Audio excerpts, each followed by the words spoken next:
அப்போ வந்து மன்னர்களில் வந்து என்ன செய்வானுங்கன்னா, இந்த மந்திரிகள்லாம் சுற்றி உட்காந்துருப்பான். உட்காந்துட்டு மன்னா உன்னைய மாதிரி ஆளினால் அழகராசா உலகத்தில் இல்லை, உன்னைய மாதிரி இப்போ இது என்ன பஞ்சர் அடிக்கிற ஆள் கிடையாது அப்படி இப்படின்னு சொல்லி புகழ் பாடுவாங்க. அப்புறம் அவங்க கொஞ்சம் அவள் கொடுப்பாங்க, இவங்க வாங்கி தின்னுட்டு எரிச்சு போயிடுவாங்க. இதுதான் இந்த மந்திரிகள் பண்ணக்கூடிய வேலை.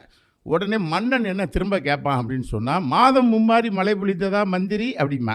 அப்படின்னா பயவுள்ள என்ன தெரியுமா, மழை பெஞ்சிச்சா பெய்யலையான்னு தெரியாமல் அந்தரங்கத்தில் என்ன செஞ்சு கிடக்கான், படுத்து கிடக்கான்னு அர்த்தம். அதான் மன்னன். அதாவது என்ன நமக்கே தெரியுமில்ல, மாதம் மும்மாரி மழை பொழிந்ததா மந்திரினா அர்த்தம் என்ன, மழை பெஞ்சிச்சா பெய்யலையான்னு தெரியாது அவனுக்கு. அவன் தான் மன்னன். இவனை பேசினா என்ன பேசாட்டி என்ன, இதில் என்ன கோபம் உனக்கு வர வேண்டியிருக்கு. ஒன்று, இந்த மன்னர்கள் இருக்கிற போது அரச சபை, இன்றைக்கி பார்லிமெண்ட்டு இதெல்லாம் இருக்குது பற்றியெல்லாம், அப்போ அரச சபை தான் இருக்கும்.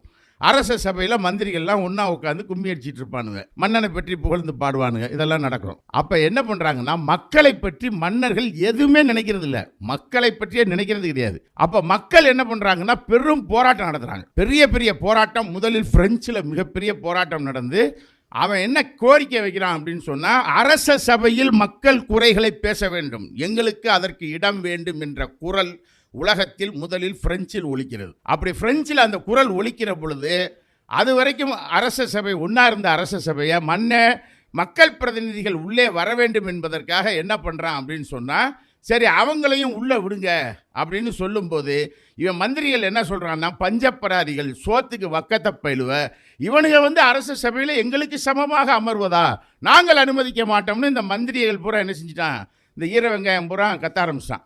கத்த ஆரம்பித்த உடனே ஒரு பக்கம் மக்கள் போராட்டம், இன்னொரு பக்கம் மந்திரிகள் ஒரு பக்கம்.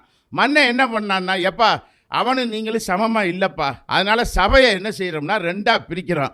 மன்னனுக்கு ஆதரவாக பேசுபவர்கள் வலது பக்கம் அமருங்கள், மக்களுக்கு ஆதரவாக பேசுபவர்கள் இடது பக்கம் அமருங்கள் என்றால் அதுதான் வலதுசாரி, அதுதான் இடதுசாரி. வலது சார்பு, இடது சார்பு. வலது என்றால் புரிஞ்சுக்கங்க, மன்னனுக்கு ஆதரவாக அதிகாரத்தில் இருப்பவனுக்கு ஆதரவாக பேசுவது. மக்களுக்கு ஆதரவாக பேசுபவர்கள் அப்படின்னு யாருன்னா அவர்கள் இடதுசாரிகள். அந்த இடதுசாரிகளில் தமிழ்நாட்டில் மிக மூத்த இடதுசாரியாக இன்றைக்கு வலம் வந்து கொண்டிருக்கக்கூடியவர் அண்ணன் திருமா என்பதை நான் மிகவும் பணிவன்போடு சொல்லி சுட்டிக்காட்ட விரும்புகிறேன்.